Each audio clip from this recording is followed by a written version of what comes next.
Hey guys, so I'm actually building out a home market report funnel, and I thought this would be a good opportunity to show you how we can use custom fields to dynamically fill out a funnel page with information from a particular lead. So what I've done is you create in brackets something like this. The name right here doesn't matter because we are going to uh, add this. As long as you follow this name, we're gonna add it to a trigger link as well. So this broken link, I am going to attempt. Let's see if I can see where it's at.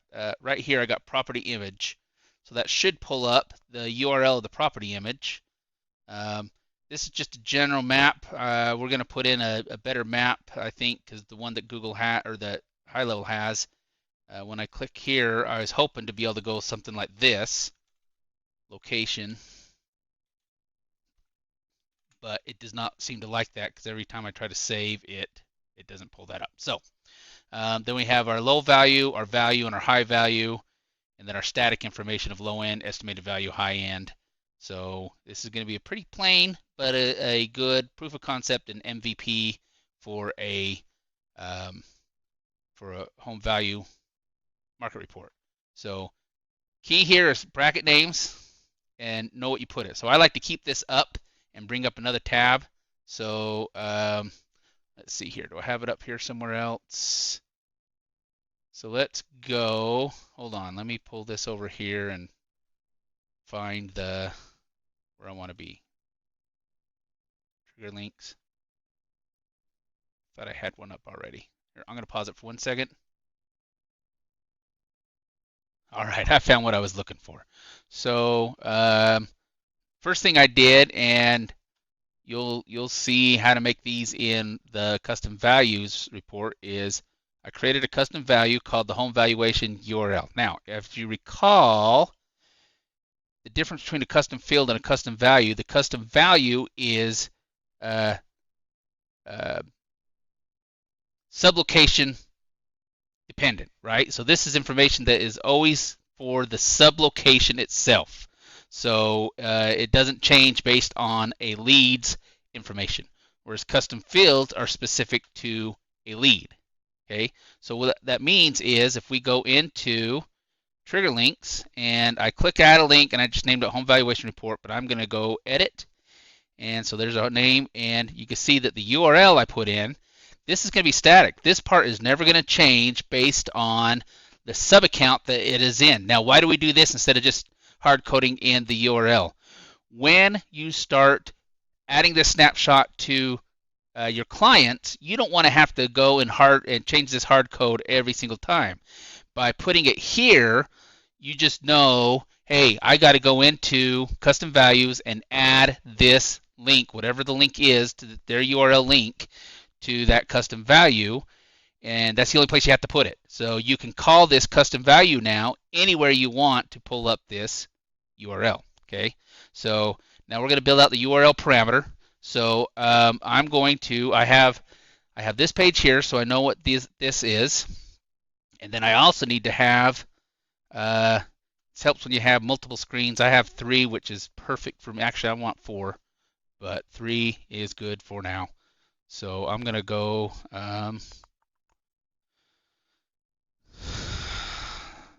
home valuation snapshot and go to settings and custom fields. And okay, so I'm in my custom fields here, and then I'm going to go folders and property valuation. So I have this up because it's easy to just hit this copy button. I also oftentimes will do this part in a notepad because once you start going longer than what this space will give you, it's hard to remember where you're at. So I may pull up a notepad instead and go copy this and copy this. If you don't know keyboard shortcuts, Alt Tab does this. Control C copies, Control V pastes. So what we're going to have is our URL, and I'm going to type below this just so you have an idea what it's what it's going to look like. Is I'll go https idxhv.com and then question mark. So the question mark is just a way for the browser to understand that what's coming after this is parameters, right? URL parameters. So I'm going to go question mark and first name. So we'll go question mark, our two brackets, first underscore, and I actually have it spelled out, and it's best to just do it because sometimes they'll change something in the code, and it's just if you have it, however you have it spelled here, do it the exact same. So I have capital and capital, so let's just go capital first, underscore, capital name, and close the brackets. So we're saying first name equals, what does the first name equal? We're going to come over here, and in this case, we can go to all fields, and first name equals contact dot first underscore name. So I'm just going to hit this and go like that. And these spaces that they put in drive me nuts. I don't think it matters, but I don't like it. So, and then we're going to go and what's our next information? We need the image URL. It doesn't have to be in any order, but if you do it in order, you'll never forget what you got. So, so property underscore image. So let's go and brackets. That is all lowercase. We'll go property underscore image, close the brackets, equals, and we'll have to create a new custom field for that because I didn't create one. So let's come over here. Oops. Folders, property valuation, add a field, single line, next, and this will be called property image, and we'll just go ahead and hit save. Now the question is what's the easiest way to get that property image? Don't know yet, so we'll have to play around with that, but we know that we want it. So, so let's go contact.property underscore image. Let's see here. We want it. Got too many things open now, all in the same place, right here. So we'll go property underscore image equals contact dot property underscore image. And then we need low value, value, and high value. Now I don't actually have low value and high value in my custom fields. So for right now, well actually let's go ahead and do it because I'll show you what happens when there is nothing. So let's go and low and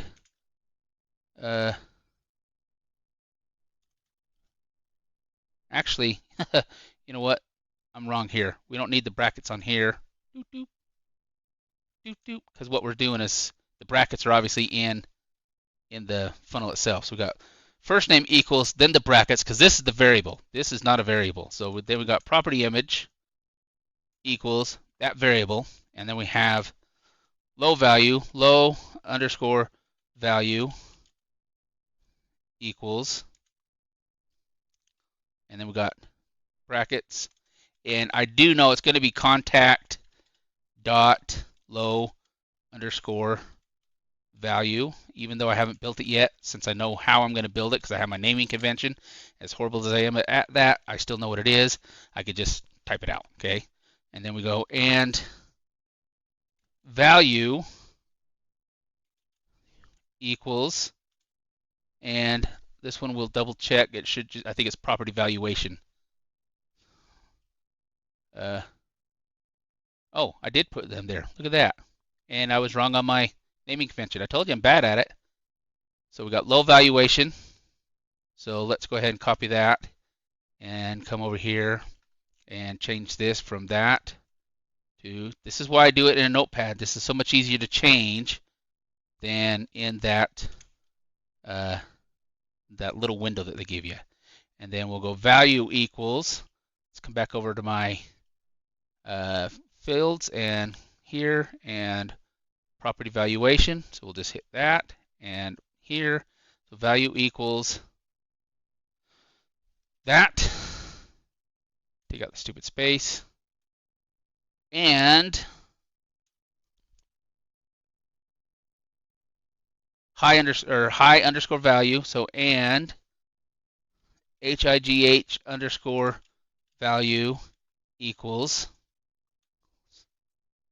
and we'll just copy and paste again. High value, so copy and paste. And that is it for now. That is all the parameters that we added to this. There will be more, and ultimately I'll have to decide if it's going to be best to keep doing URL parameters. URL parameters is a great way to get things done, but it can get sloppy if you got a whole lot of information in it. So let's go ahead and copy this now.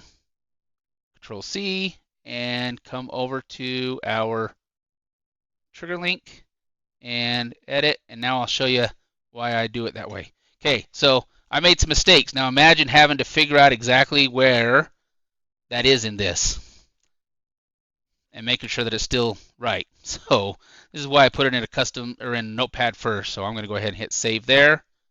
Okay, so now I have my home valuation report as a trigger link with custom variables all filled out. So I'm going to pause it for a second. Okay, so since I did not have before the low valuation, high valuation, and the property image, I just plugged some information in. I went to Zillow and grabbed an image of the house. It's a WebP, so we'll see if it works. So let's go ahead and hit save. And let's go. I don't have any, so let me go. Let's go. That email address will be fine. Save. And I may have to go out and back in. Email. So what I want to do now is, come on, there we go. I don't even care if it actually sends. This was test, and I'm going to go here and trigger links and add the trigger link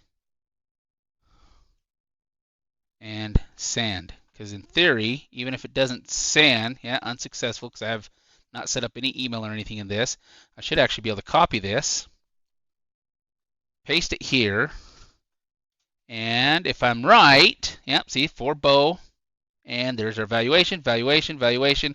It did not like the WebP image, so, but here is our, and so I'm just going to copy this and put it in Notepad so you can see the end result. So this is our variables. This is the end result. It plugged in idxhe.com, and then question mark first name equals Bo, and property image equals, you know what we're going to do, because this is something you can actually do is kind of cool in this. So I'm going to pull up any image I have in let's see if there's any. Let's go settings and media and open media library. Okay, and relocated items.